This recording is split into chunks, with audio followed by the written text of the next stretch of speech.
Welcome to Prescribing Possibility, conversations that inspire us to heal, grow, and live with harmony. I'm your host, Dr. Dimtna Weil. Thanks for joining me for your weekly dose of thoughtful conversation and personal transformation. Let's get started.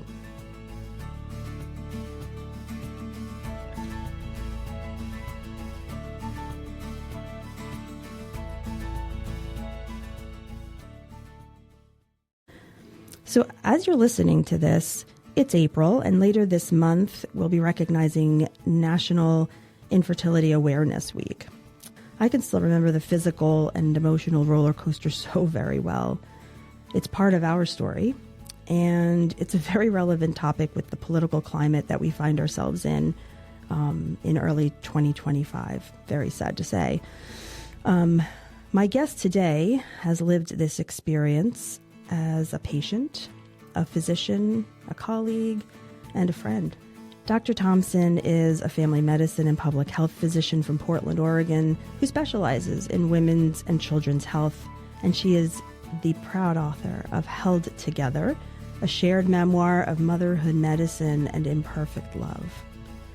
She joins us today to talk about going through pregnancy complications and losses as a physician herself, the collaborative storytelling work that these challenges inspired with her patients, friends, and medical colleagues, and how her medical practice and perspectives on family have changed as a result of her experiences as a doctor and then as a mother. So hi, Rebecca. Thanks for joining me. Thank you so much for inviting me. Well, welcome to the show. You know, the audience will know someone who has experienced infertility or loss. As, 1 in 8 people have experienced infertility in the general population. Amongst women physicians, it's 1 in 4. So I would love for you to just share a little bit about your backstory and how your new book, Held Together, just came to be. Well, when I was just finishing up my first residency, spoiler, in public health and preventive medicine, my husband and I went through 3 really complicated pregnancy losses, including 2 that were life-threatening to me. And in spite of all the medical training and experience that I had, I just felt really lost. I felt like I was supposed to be the expert in health. We all are as physicians. But instead, I just felt discouraged and sad and confused by the ways that my body kept failing me. I was really hesitant to talk about any of this because it I just didn't know anyone else going through something similar. Now, we know that they were because of the statistics that you just cited, but people don't really talk about it, right? It felt like everyone around me was having a baby shower or planning a toddler's birthday party or asking me when I was going to have kids. Been there. Yep. So I was hesitant at first to say anything, but over time, when I gradually started opening up a little bit about it, I discovered that I just wasn't alone at all. So many of the women I talked to told me about losses they had been through that they'd never talked about with anyone else. And this is patients and friends and medical colleagues. And even people who hadn't been through pregnancy losses or complications, everybody had something to say about their family's complicated origin story or their relationships in those families and all the complexities of family life. So these experiences, going through the complications and starting to talk about them with others, really made me feel like I wanted to use what I learned to help my patients and other people, both giving back for that amazing, truly life-saving care that I'd received, and also helping others avoid the times that I'd been misdiagnosed or dismissed during that. And that's incredible. And I'll have you pause right there because number one residency is a lot. 2 is incredible. And as you're talking about, gathering up I'm just trying to put myself in that situation where you gathered up the courage to speak. How did you approach or choose? Because as our listeners will learn more about your beautiful book, it follows the stories of several people. And it's what you call a shared memoir, right? So I'm kind of curious about the process of writing a shared memoir and how did you go about deciding or choosing who would participate or how you would share and bring them along? Well, going back to that time when I started thinking that there had to be some bigger purpose that I could make out of everything I'd been through and bringing it to help others. I'd been working with so many incredible people, both caring for them as my patients, working with them as my colleagues, and just seeing the stories of my friends differently from over time. I realized that these individual connections were really meaningful, really healing, really important, starting to tell each other our stories. But I also had the sense that this could be the foundation for something much more far reaching. And I wanted to find a way to preserve these kinds of conversations in a way that would allow others to benefit too. And so I think I've always loved to write. And when I first started thinking about writing some kind of medical book that would help people, I thought about all sorts of practical things. Like I also have experience as a lactation consultant, and that was to really help come to people where they are and help them and not impose goals on you have to feed a baby a certain way, you can only do it this way, or really to emphasize any one agenda, right? I wanted to meet families where they were and counter some of that they get of only one way to do things. Right. But I realized when I started collecting the stories that would be sort of the vignettes within a book like that would help new families on a practical level, the vignette for what I was drawn to. Right? Yeah. So then I thought, well, maybe this is a book about stories of building families. And then you get to pregnancy, birth, adoption, those kinds of early family stories. But it was more than that, right? So I wanted it to be more than that because families are so much more than those early days. And I had many patients, but a few in particular who ended up in the book whose stories really just stood for that idea. They had been through so many amazing, difficult things as parents, trying to become parents, becoming parents well after they had become parents. And I realized that those people were the people whose stories I wanted to tell. So beautiful. And then to your question about how to choose how to collect these stories. I mean, every one of so there are 21 other women's stories as well as my own. Kind of the whole memoir includes my own family building story, but it pauses at intervals to tell a story of one individual woman when her story intersects with mine. And so everything from people that I have known since almost childhood, a long time, 30 years plus, and to people that I've worked with, through my residencies and beyond, and patients that I've cared for. And every story has a little bit of a different way of how it came about because each relationship is different. But these are all women that I just know organically in my community, not all local to me. A lot of the work took place across time zones, phone calls, not even all of them are in the US. But the most typical way I would say the story came together was we would do hours of interviews and record them.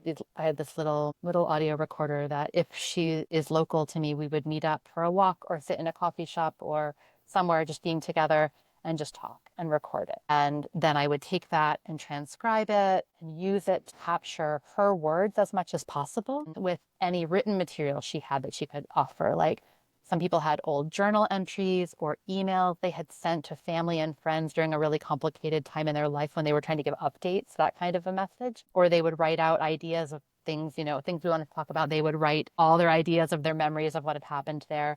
And then I would take everything they had given me and try to weave it together to make the most compelling version of their story that I could in their words, but then kind of overlaying these narrative arcs. So Help them read like fiction, but it's so rich because I've had the pleasure of reading through it, and it does read like fiction, though I know it's true, and it's just so beautiful. Oh my gosh, it more than worked. It's for those listening, the full title is Held Together, a shared memoir of motherhood, medicine, and imperfect love. And it really it strikes so many chords on so many different levels because, I can identify with so many different aspects of the women's stories. You know, I could see myself in so many of the stories told. And so one of the things I noticed was this kind of theme that kept coming up of claiming agency. You know, and it goes to your point of how careful and delicately you held your patients and your colleagues and your, you know, those that supplied their stories to make this beautiful book, but the way that you handled their stories with such care, to record their stories, to really just relay them and then just do it so beautifully with your words. So I'm curious, you know, how we tell our story and the meaning that we give the experiences we have is everything, right?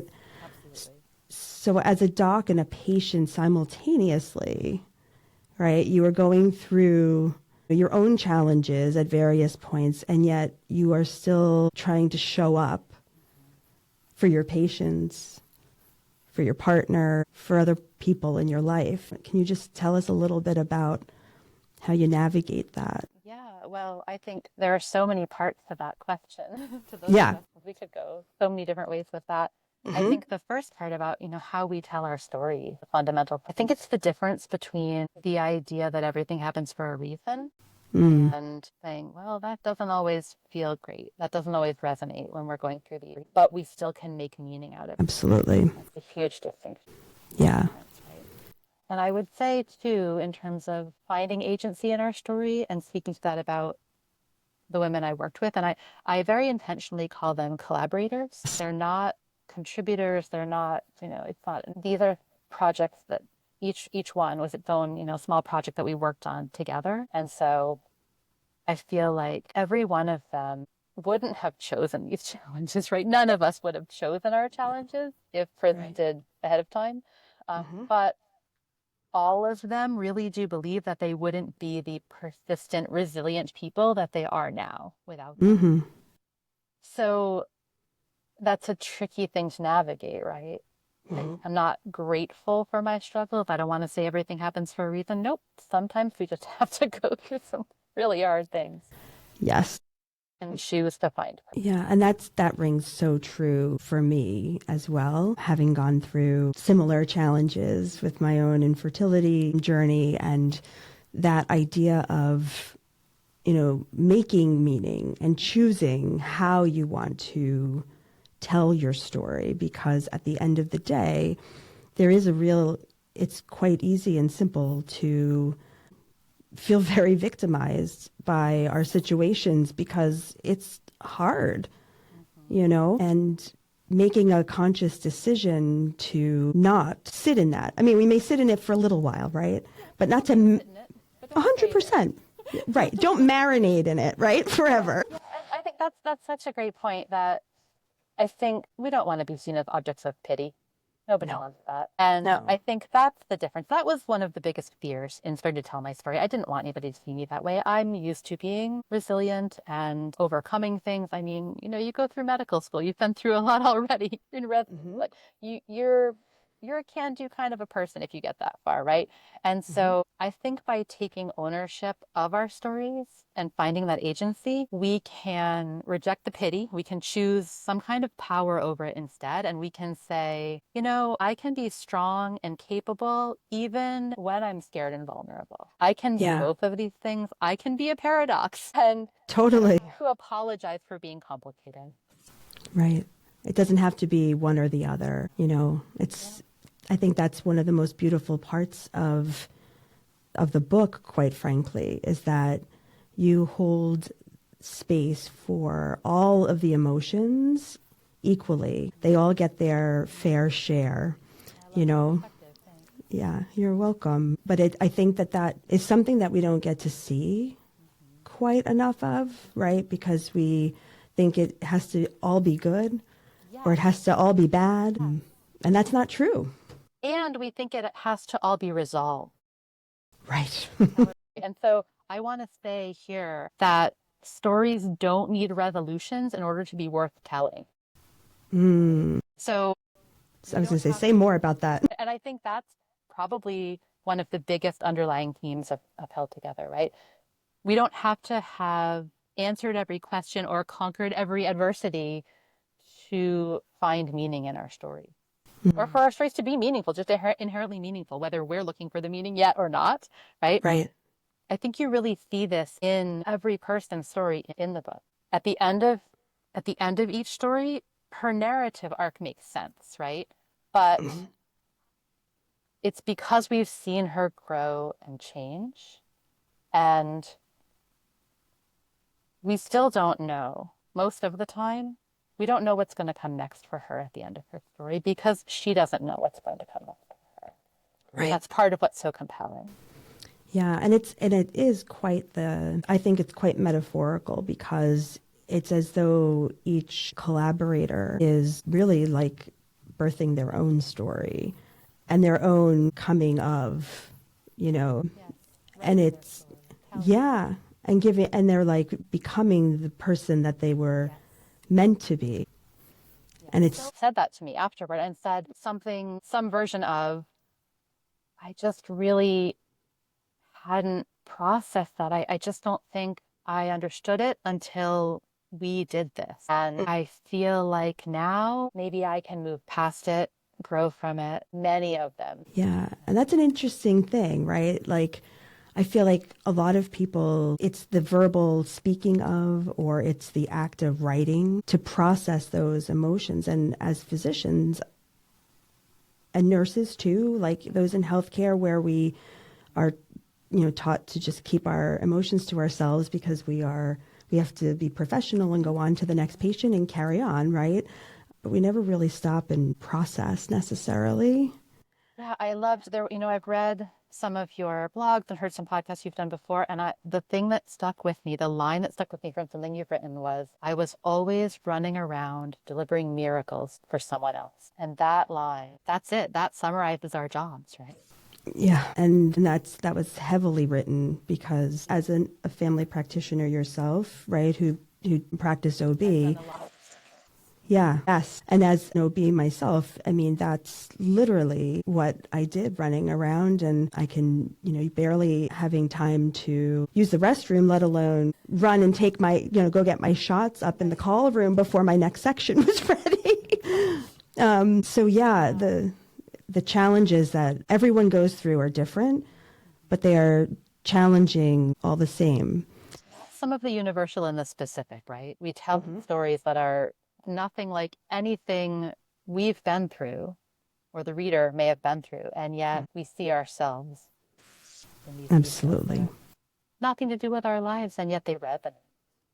And so I'm wondering, what was the spark that allowed you to, or invited you to show up for yourself? I think this comes back to the second part of your question about how we claim agency and how we show up for others when our lives feel like they're falling apart, right? Yeah. I say in introduction that these are stories about how we kept it together when everything seemed to be falling apart. The title obviously has many meanings, but that's one of them. And it comes back to choosing to do that second residency because, as you know from your reading, when I had to make that commitment, I was still in the thick of it. I had no idea. Speaking of no resolutions, right. I had no idea what was going to happen. And thinking about wanting to give back in the abstract was one thing. Noble. Right. Sounds great, right? But actually doing that and signing on for a second residency, I mean, the hours and the intensity of residency is one thing, but I was choosing this program because it had a significant obstetrics component. It's known as a great primary care and obstetrics program, and that's why I wanted to do it. And yet, it was exactly what I wanted, but the leap of faith was unimaginable because I had no idea. I'd be spending a ton of my time doing prenatal visits and attending deliveries and being surrounded by mothers and babies, and I really didn't know how I would be able to cope with showing up for my patients each day if I kept getting pregnant again and having complications, or if I never got pregnant again and pursued a different road to family, right? I was kind of still recovering from my third loss, and I don't want to give too much away, but there were complications I was still dealing with from that, hadn't been kind of released to try again yet. And then right about when we were about to try for the fourth pregnancy, that was when I had a very sudden and unexpected opportunity to join a residency at the program where I was working in research faculty. And because they'd known I'd been interested, I'd been thinking about applying for the match the following year, and then this kind of fell into my lap. And I joke that the baby was planned, but the residency was a surprise. Yeah. So it just having to go back and do that. I mean, what ultimately helped me commit to the choice was realizing that I couldn't control whether I'd ever have a successful pregnancy. My friends and my colleagues had made me realize that if I wanted to be a parent, if my husband and I wanted to be parents, we would be. There are other ways to do that. But I didn't know what would happen with pregnancies. But I did know that I had a choice. I could control whether I embraced an opportunity or I let fear limit me. And I feel that. yeah, I think a lot of us do. Yeah. So yeah, I decided that it was worth it to try to find meaning beyond how these losses impacted me as an individual, and no matter how my story continued to unfold. Oh, that is so, it's beautiful and it's brave and I really do believe that Held Together is going to impact a lot of people in a lot of different ways as they read it and they see themselves there, because 25% of early pregnancies end in loss. Even before you're pregnant. That's right. We'll ever know, but it's right. It's a lot. And so we all know somebody if we haven't gone through it ourselves, right? So and the other part of that is the way we can frame it if we're not careful, right? We can claim agency, but we also our brains are kind of tricky in that sometimes we can feel that, if my body can't do what it's designed to do, right, I'm broken. Right. Back to that pity that. Yes, that's right. And so the beautiful thing that kind of resonated throughout was this idea that we are not broken, and to kind of not allow that brokenness to fester, but to speak it aloud. Really just kind of, I think it spoke so loudly and reminded me of a Brene Brown quote about shame, which is something that I think is not really talked about all that much. You do touch on it a lot in the book, but shame, Brene Brown says, cannot survive being spoken. It cannot survive empathy. And so spoken and written word, or spoken through the words of you and your collaborators, it makes a big difference to those of us reading, I think, that it's not something to be ashamed of. It is a common experience that we just need to have more conversations like this. Yeah, I think that moves us away from that pity, which is me. And moves us into why not me? And we say, everyone goes through something. Mm-hmm. It's just my turn. This is my thing for now. There'll be other things too. But other people have survived this, and I can too. Yeah, I think it's recognizing that it's okay to ask for help and support. Yeah, and that also reminds me of the point that going back to do that residency, that second residency, it was really only in becoming someone else's patient that I understood the real privilege of being a. Oh, say more about that.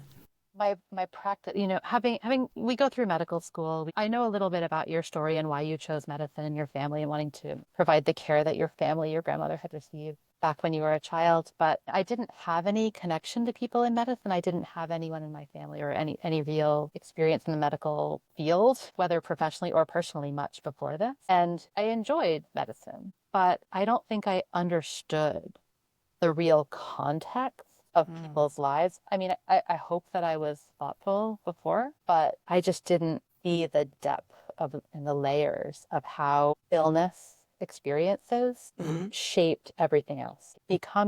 So you'll read in the book about my obstetrician, meeting her pretty early on when I'm in the ER for a complication.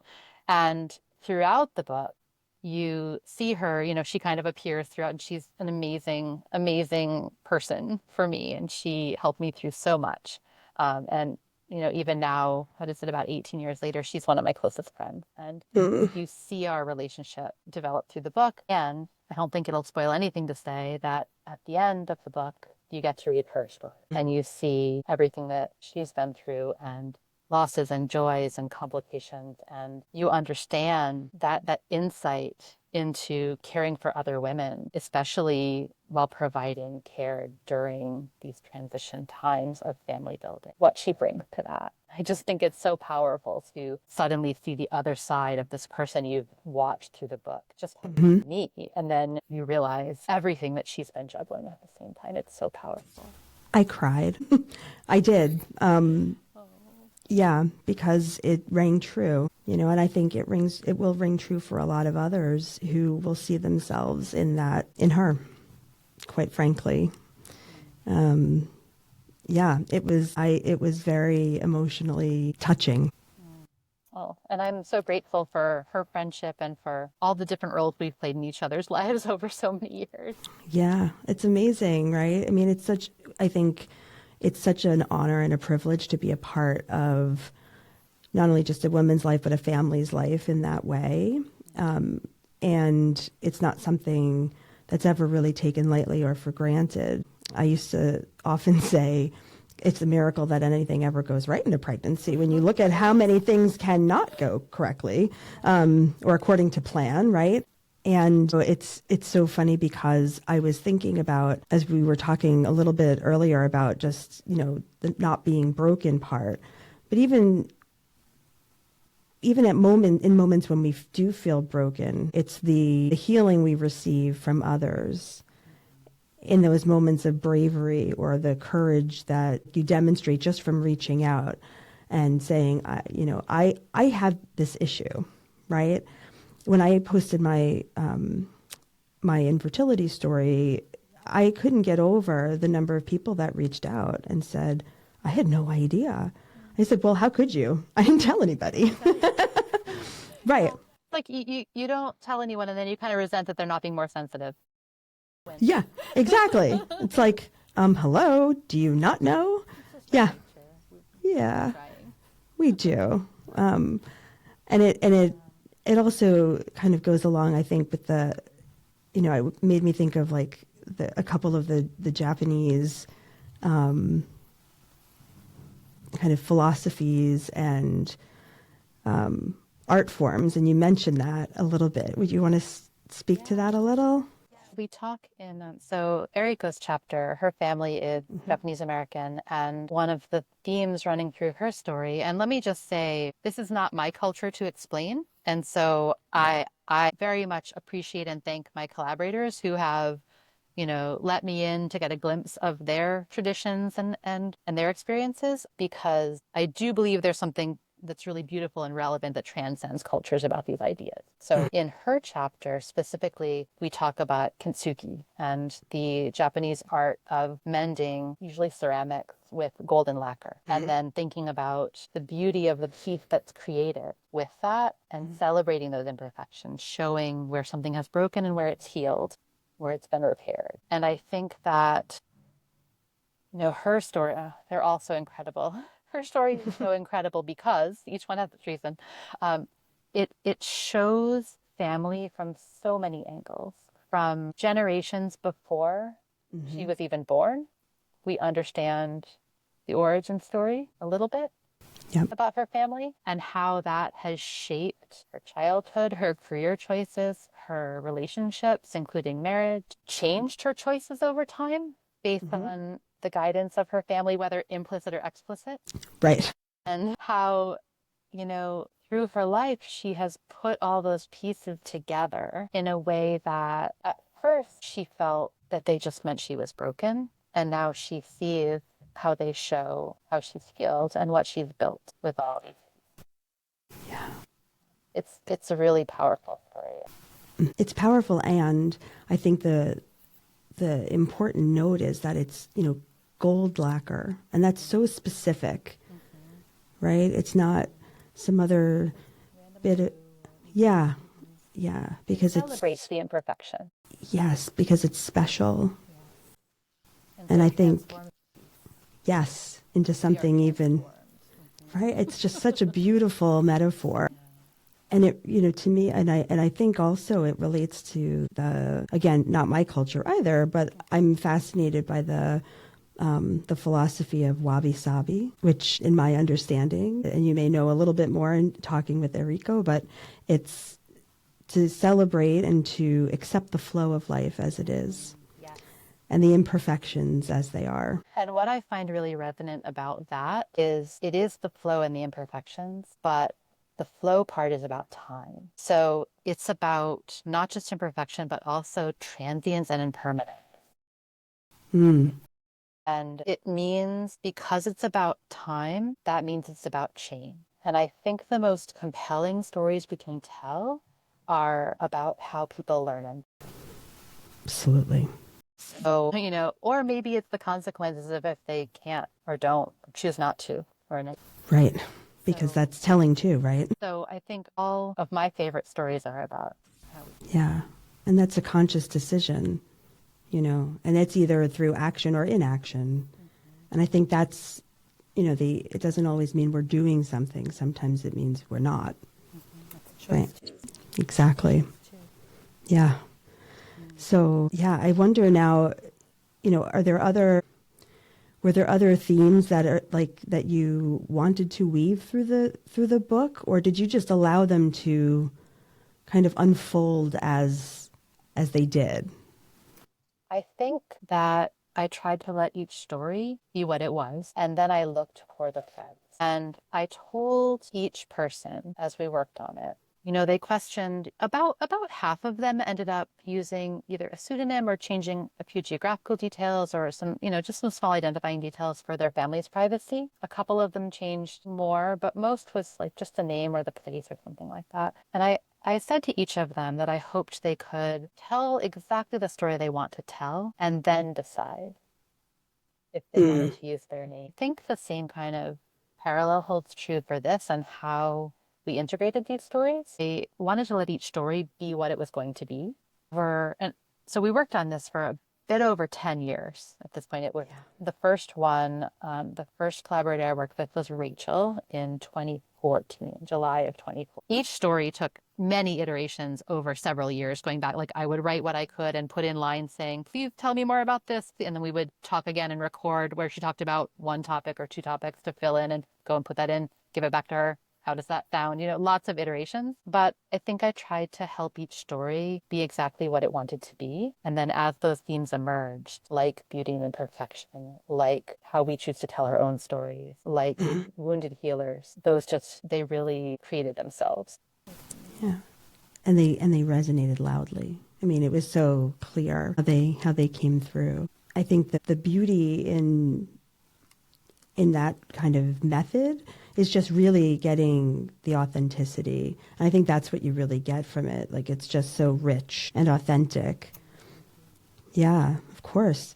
And as we're talking, I'm even looking at it even a little more macro. And it's as though, all of, it's almost as though the story becomes the gold lacquer that holds all of the pieces, the collaborators all together to make this beautiful book. And it's just, yeah, it's absolutely magnificent. You are so welcome. My goodness. So is there anything else you'd like to share with the audience or our listeners? Yes.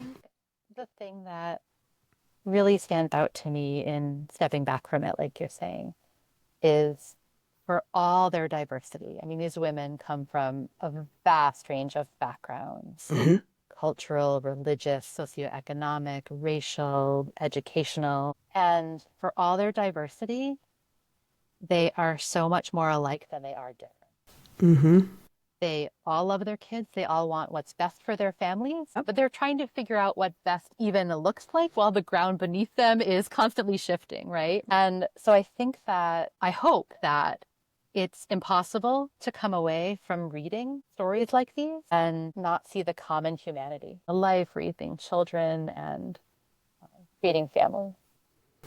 Yeah, which if we look at that as the focal point, right, of what most of us want to do is to have our kids do better in life than we did and, have happy, healthy lives, right? I think when you look at it that way, the message is so clear.